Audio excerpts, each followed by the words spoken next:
Olá, queridos irmãos e irmãs. Esse é o nosso canal, Espiritismo, Estudos para a Vida. E essa é a nossa série, Estudando o Evangelho segundo o Espiritismo. Sejam bem-vindos. Nós continuamos estudando o 5º capítulo da obra, Bem-aventurados os aflitos. Permanecemos estudando o item Instruções dos Espíritos e agora nós estudaremos a instrução de François de Geneve, a melancolia. Essa instrução tem 2 parágrafos apenas. É uma instrução bem curtinha que contém um aspecto prático sobre um sentimento que nós temos às vezes na vida, que é o sentimento de melancolia. Como tratá-la, como enfrentá-la. Traz também a explicação daquilo que é a melancolia. Esse abatimento sem causa aparente que às vezes nós enfrentamos durante a vida. Explica por que nós às vezes temos esse certo abatimento. Explica de onde ele vem, os efeitos que ele causa em nós, as consequências desses efeitos. E também nos dá então no aspecto prático que atitudes nós devemos tomar quando começamos a sentir a melancolia. Se nós quisermos investigar um pouquinho o aspecto de continuidade entre este item e o item anterior, o item que falava, sobre a desgraça real, nós vamos lembrar que quando estudamos a desgraça real, identificamos, percebemos, aprendemos que a desgraça real está muito mais nas consequências de um fato do que no fato em si mesmo. E que precisamos, portanto, aprender a entender as aflições para não agravá-las e para poder enfrentá-las bem, enfrentá-las corretamente. Agora nós veremos como entender a melancolia, que também é uma aflição. Como entender essa melancolia que se apodera de nós, como já o dissemos, às vezes sem causa aparente, e como tratá-la, como enfrentá-la. Portanto, continuamos no mesmo tema, não é? O enfrentamento das aflições com o conhecimento de causa, dessa vez a melancolia. Então, nós vamos agora ao nosso primeiro parágrafo, o primeiro de 2 parágrafos. Esse primeiro parágrafo é bem curtinho e vamos aprender um pouco com o Evangelho segundo o Espiritismo sobre essa questão da melancolia. No primeiro momento, nós temos aqui uma pergunta, uma questão, se nós sabemos por que, às vezes, uma vaga tristeza se apodera de nós e nos leva a considerar a vida amarga.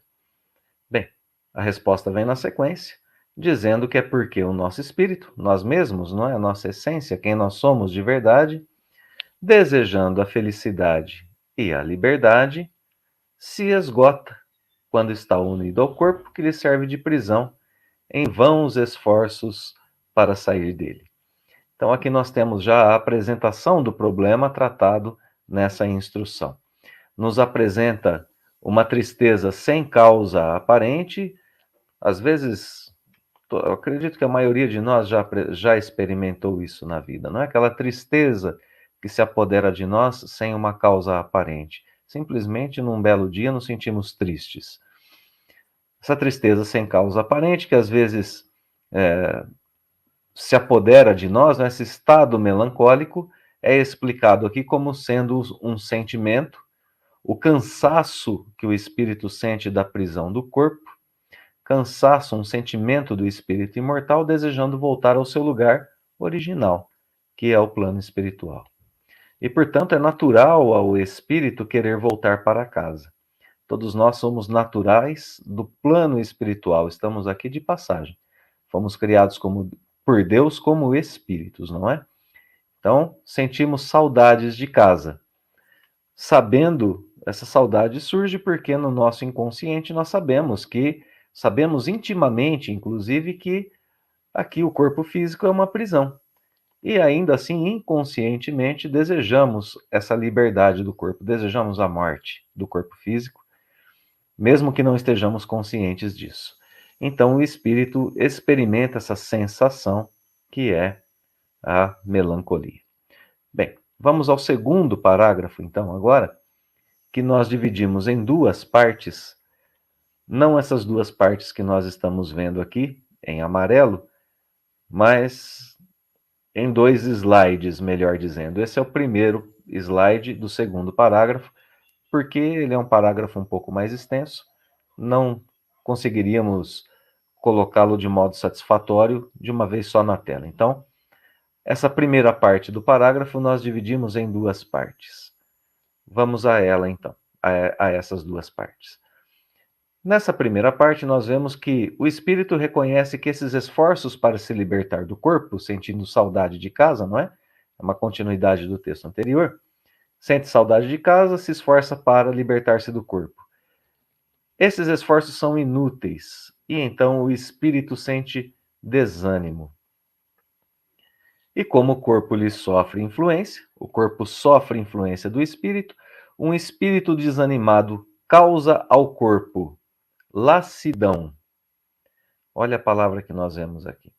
Sente lassidão, ou seja, esgotamento. O corpo físico sente esgotamento, abatimento, apatia, e então nos julgamos infelizes. Claro, né? Estamos sentindo, por um lado, espiritualmente, desânimo, e por outro lado, fisicamente, esgotamento, apatia. É claro que vamos nos julgar infelizes, né? Então, essa é a primeira parte do parágrafo. Na segunda parte, nós vemos uma atitude que devemos tomar, o começo do tratamento aqui. Devemos resistir com energia a essas impressões, porque elas nos enfraquecem a vontade. Ainda continua o parágrafo dizendo que são inatas no espírito de todos os homens as aspirações por uma vida melhor, mas essa vida melhor não está aqui na terra.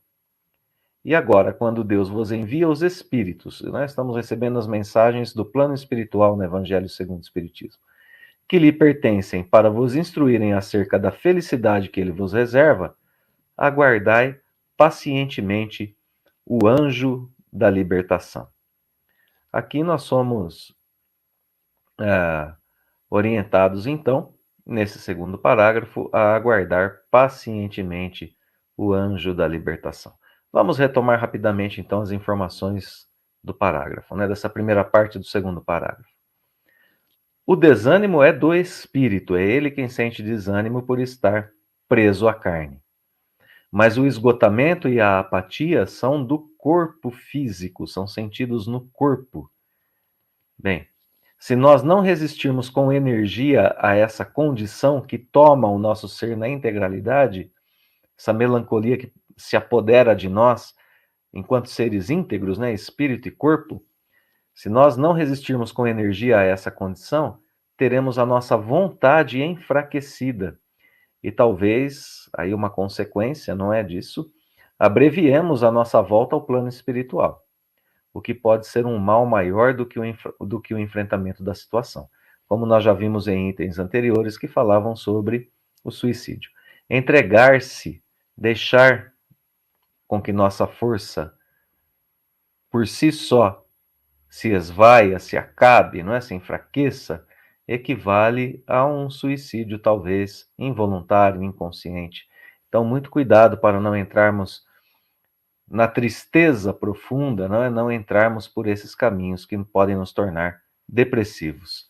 Nós temos aqui a consequência, então, desse sentimento da melancolia.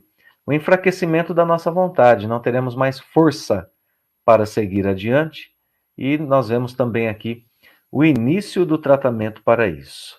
Resistir com energia e ter paciência, não é? Paciência, porque em algum momento nós seremos libertos do corpo físico, mas é Deus quem comanda esse momento. Vamos continuar agora no segundo parágrafo, mas vamos à segunda parte desse segundo parágrafo. Então, numa primeira informação, nós somos lembrados que nós temos aqui que desempenhar uma missão. Todos nós temos uma missão a desempenhar, uma missão de que nós não suspeitamos, pois ela é algo que está tão presente em nossa vida que nós não suspeitamos que é uma missão. Essa missão está na dedicação à nossa família, no cumprimento de diversas obrigações que Deus nos confiou. Obrigações com a família, obrigações na casa espírita, obrigações no trabalho, obrigações nos estudos, obrigações em geral com a vida, não é? Que Deus nos confiou.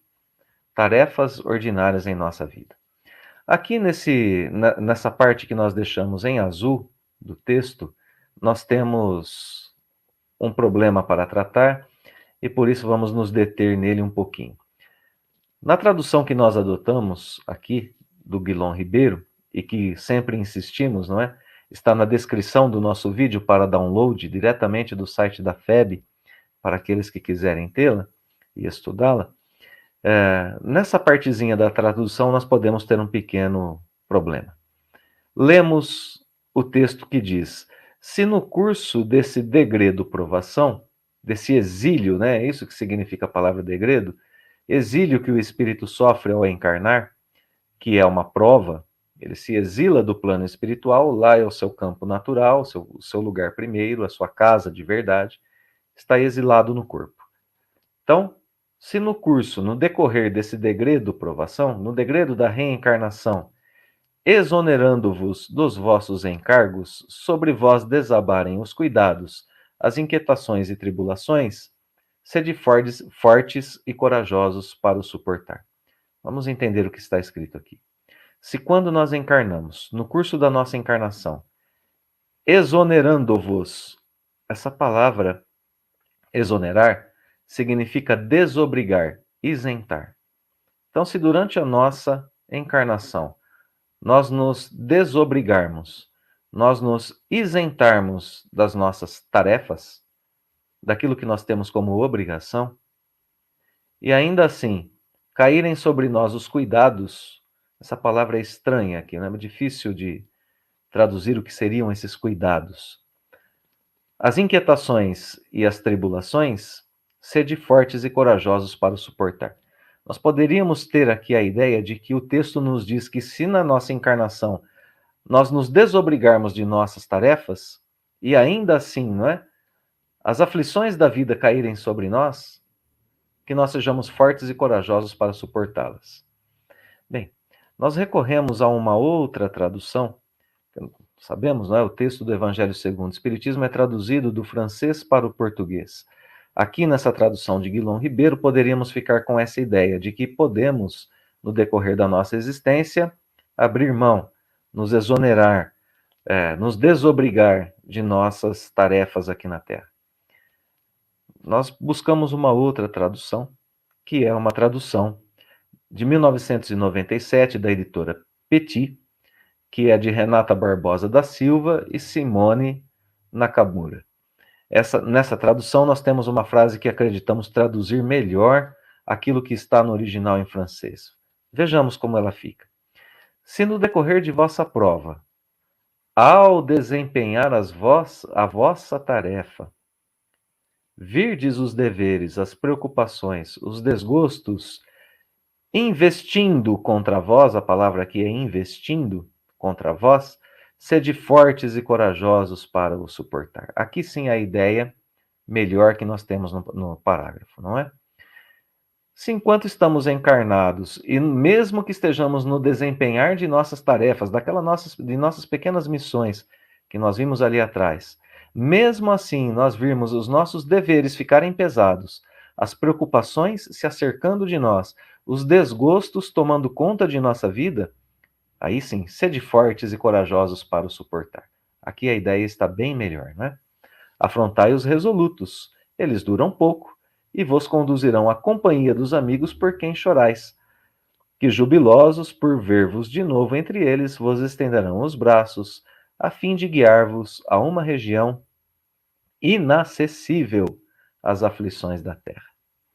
Então aqui nós fechamos as informações que estão no parágrafo, e fechamos também a segunda parte da parte prática, não é? Lá atrás nós víamos que deveríamos ser corajosos e termos paciência, e agora aqui Além de resistir, né, e ter paciência, que é o que foi visto no parágrafo anterior, aqui nós somos orientados, então, a ser corajosos e fortes, manter a vontade alerta para suportar e seguir adiante. Que um dia chegará a libertação, chegará o momento da desencarnação. Muito bem, retomando o parágrafo. É preciso que nós lembremos que durante o nosso exílio na Terra temos que cumprir uma missão e nos dedicar a ela. Fazer isso é parte do combate à melancolia. Seja família, seja outras obrigações, como nós já nos referimos. O consolo, portanto, está aqui mesmo na Terra. O remédio para a melancolia está, a princípio, no cumprimento de nossos deveres aqui na Terra, de nossas missões. Família, trabalho, estudo, caridade, cada um com a sua missão individual. Durante essa missão, nós podemos sofrer, mas suportando e trabalhando pacientemente, nós estaremos no cumprimento de nossos deveres mais sagrados. É claro que nós podemos sentir saudades de casa. É claro que nós vamos sentir saudades de corações queridos, alguns que estavam aqui na Terra conosco e voltaram ao plano espiritual. Outros que ficaram lá, não reencarnaram conosco, mas que o espírito lembra, o espírito sente a presença e sente saudade. Às vezes, no desdobrar do sono, reencontra e sente a saudade quando volta ao plano espiritual. Mas mesmo assim, está aqui na Terra o exercício que nos leva ao fortalecimento de nossa vontade e à conquista da liberdade e da convivência mais próxima com esses entes tão queridos que nos esperam no plano espiritual. Então sejamos fortes, persistentes, perseverantes no cumprimento de nossa missão aqui na Terra, e um futuro muito melhor se desvelará aos nossos olhos na liberdade que um dia chegará para todos nós. Então, que o Evangelho segundo o Espiritismo continue sendo esse consolo em nossas vidas, consolo com conhecimento de causa, não é? E que nós tenhamos em nós duplicadas, centuplicadas as forças para o combate de todas as aflições, principalmente da melancolia. Um fraterno abraço a todos. Deixamos o nosso convite para a sequência do estudo e os votos que Deus nos abençoe hoje e sempre.